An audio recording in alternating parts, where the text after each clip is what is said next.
susela jeben yarala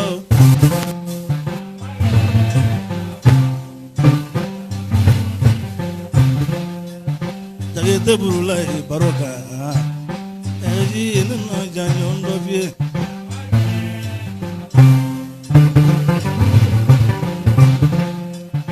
Siribe yuzu inola Siribe yuzu inikle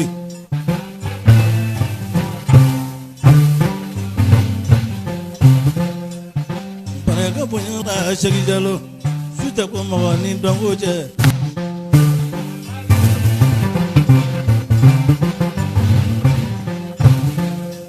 Natrala mura meri Susela jeben yarala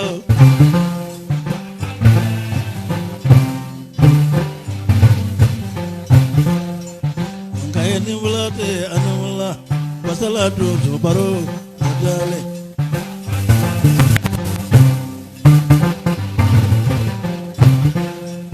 Natrale murandularo natalo chamana mura meri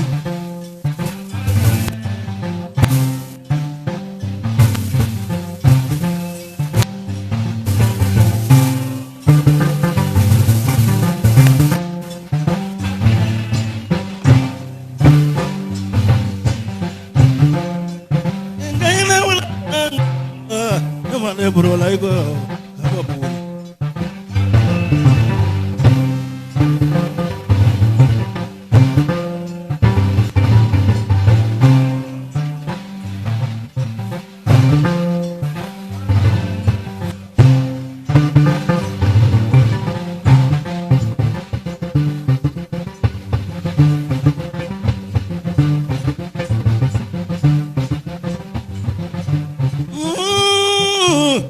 Nembaro nyoko mola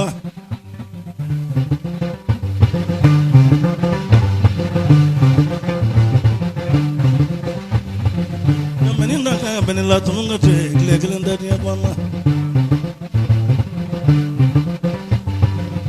Jala dilangino jala kuna majala di kwa bero jala kuna majala bi punya dilanga jala manguna jala Nasinga ka sangala matunu tingala bisimbo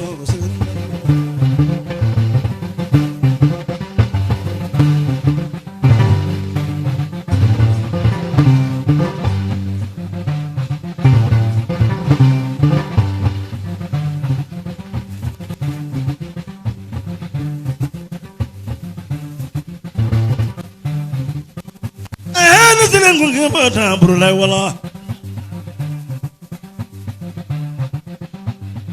Nimi fo flawe lomi wasolo Do kambil be balole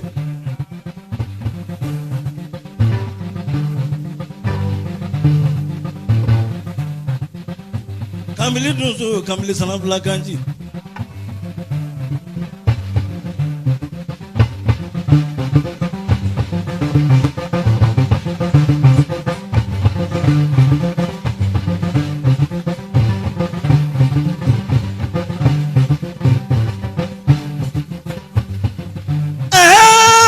Sini kungi mata Broulaye Diakite Broulaye alali mo ko fa ka sura mata daila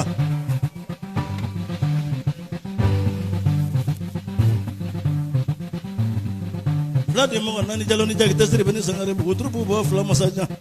mo de mo lo fla la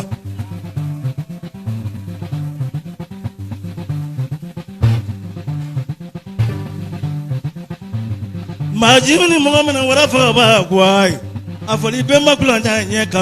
kambili dunso kambili sana flaganji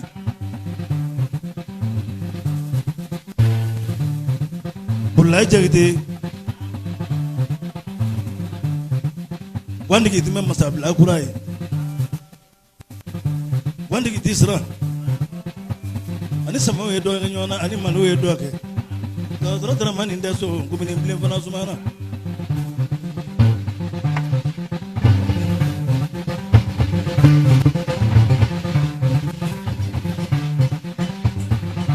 Nangana dununi vie Neketu ifake udo wale yafle Yafle baru yagana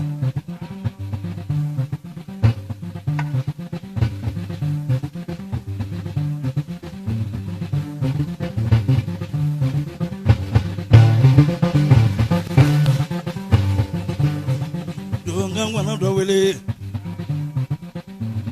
banaka ya suya timbe bana do numu sibiri masira na tuda du guluma nanga fosini ni miga siningana ni miga amini ngabi fana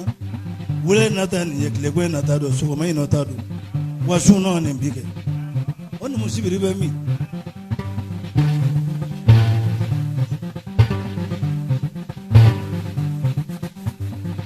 sila kunge mota Diakite fla odo ngangwana ndawale do bora bakoro kafari bunga ya dokuloka dokula Nicola komato ngorat misra ba inetige ni ma so vana shubi chaya nyana mai ka bujete so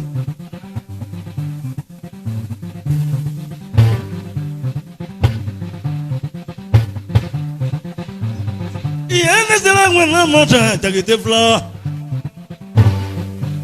basa ikulo dunu ka no nebulu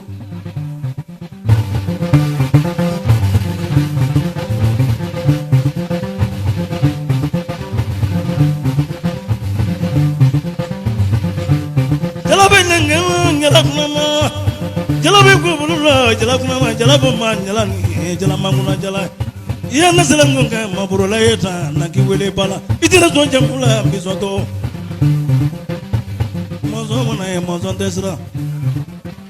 kala koro ka ya dingelenta subaka mozo mariga mozo maro jala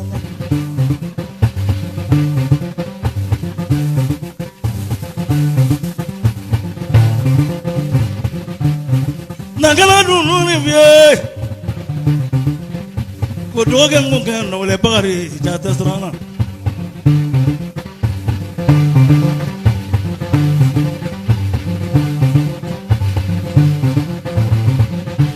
ula manena ndanga jito fende Diakite Broulaye en gango na ngule la suba mo klende jebo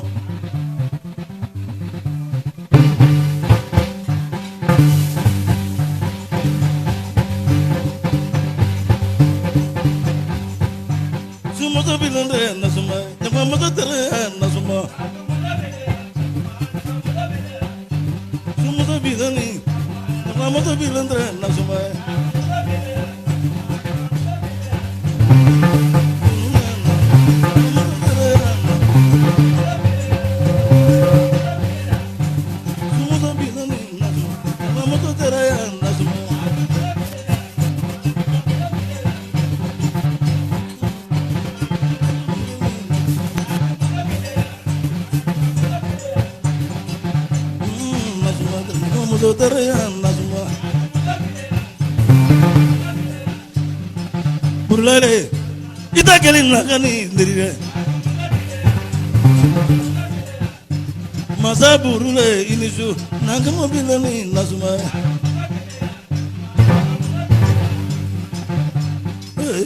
Diakite bilan narani Bougouni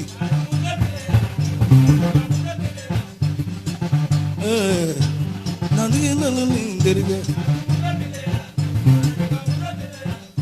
ulanga mafuni ndiriga sadina josito ndirini